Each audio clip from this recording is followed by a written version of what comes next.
Hello, we're here today to talk about the Retrospec Amok gravel bike. This is their budget gravel bike. It retails for about $4.99 right now. It's available in 5 different frame sizes from extra small to extra large. This is a size large, and it's available in 3 colors. There's an orange color, this gray color, and then a Grateful Dead theme. Let's talk about some of the features of the bike. Start with it's a 1x drivetrain, so it has no front derailleur. It's a 1x8 with the Shimano Acera rear derailleur. The specs online say Altus, but the bike actually has an Acera, which is one step up, which is nice. It has an 8-speed freewheel. The smallest gear is a 32. It has an 8-speed rear freewheel. The largest gear is a 32 tooth on the stock freewheel that it comes with. It has 700C tires. They're 40 mil width with a gravel tread. I looked at both wheels. They're pretty true. You can see the back wheel runs free with almost no warping. The front wheel's got a little wobble to it, but not enough that I notice it while riding, so you might want to take it to a bike shop and get the wheel trued. You might not, I don't know. I haven't noticed it while riding, so I'm probably not going to do anything about it. On the handlebar, we have an 8-speed trigger shifter, Shimano, and then it's got disc brakes with the generic disc brake handles. And you can see it's a cable-operated disc brake. They're not branded, but overall the stopping power is pretty good. I don't mind them at all. Both handles feel pretty even. The setup from the factory is pretty good with the bike. The 8-speed rear derailleur did not need any adjustments from the factory. It shifts okay through all 8 gears without skipping. The bike has a more performance-oriented seat. It's not overly cushy, but it's nice for, faster riding, and it feels good for long rides. If you're not used to a small seat, they take a little bit used to, but once you're used to it, they generally feel better than a real big fat seat does. So I'm glad they put this kind of seat on the bike. It does not have a quick release for the seat adjustment. It has just a hex head bolt. You've got to have a tool on to adjust the seat height. And it has a threadless headset at the front with a taper steering tube. The frame is 60/61 aluminum. The fork is a steel with the taper headset. So you could put a suspension fork on here if you wanted to, because it's a fairly standard tapered dimension if you wanted a little bit more cushiness to this, but overall the ride's pretty smooth. The bike weighs a little bit over 30 pounds in the size large. One nice feature of the bike, it does have a lot of mounts. You can see 3 water bottle mounts on the top, and there's 2 mounts on the top tube of the frame, and 2 on the up tube, 2 on the down tube.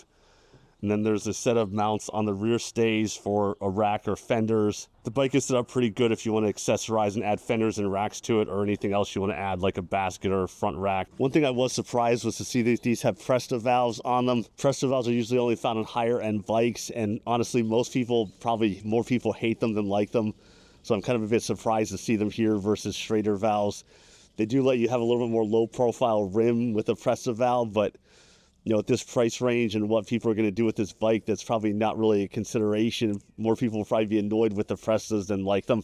Let's talk about sizing of the bike. This is a size large. I'm about 5'11", 6 foot, right in the middle, which is kind of right in the middle of the size range published for this frame. And I have the seat all the way down as far as it goes, and I actually need to cut the seat tube off so I can put it in a little bit lower. So the bike does run a little bit large on the sizing. I would probably be better off with a medium, but this is a large. Let's talk about riding the Amok. I took the Amok out to ride at a local park and also some dirt roads to try it out. The Amok handles pretty smoothly. I thought at all speeds it felt in control and comfortable. There's enough give in the wheels and the frame that it isn't too rough going over bumpy surfaces. Cornering wise, it feels pretty smooth and has good momentum. On gravel roads, the tires do have good traction. The 40 mil width gravel tires were pretty well, even on looser gravel.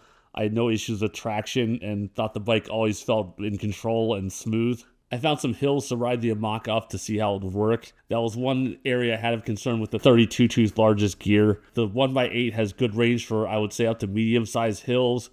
If the hill's really steep, I was definitely wishing for a smaller gear. A good upgrade for this bike would be a freewheel with a 36 tooth larger cog, or even bigger if you can find one. There are some 40 tooth freewheels out there. That's probably the biggest weakness of this bike, is just that a 1x10 drivetrain would be perfect for it. A 1x8 is a little bit lacking in range on the low end. At high speeds, I thought it was just fine. It has enough of a high gear range. You won't feel like you're spinning the bike out while trying to ride it faster. The bike has disc brakes. They're 160mm rotors. I thought it was fine for stopping power. You won't mistake them for hydraulic brakes, but if you give them a good squeeze, they have good stopping power. The left and right brake handles both feel even. They don't feel like one catches way before the others. The setup is pretty good on my bike. Let's talk about assembly for just a minute. The Amok comes in a large cardboard box. It took me about 30 minutes to go from in the box to ready to ride. There really isn't that much to do. The main steps are just attaching the handlebars, mounting the front seat, and then putting the pedals on.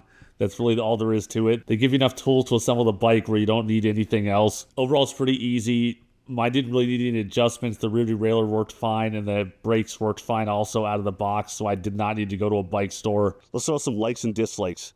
The bike is fun to ride. It's smooth. It has good momentum and corners well, so it's real nice to ride. The brakes work well for generic brakes. I had no problems with the stopping power of them. It shifts smooth right out of the box, and it has more performance-oriented seat. Let's throw some dislikes of the bike.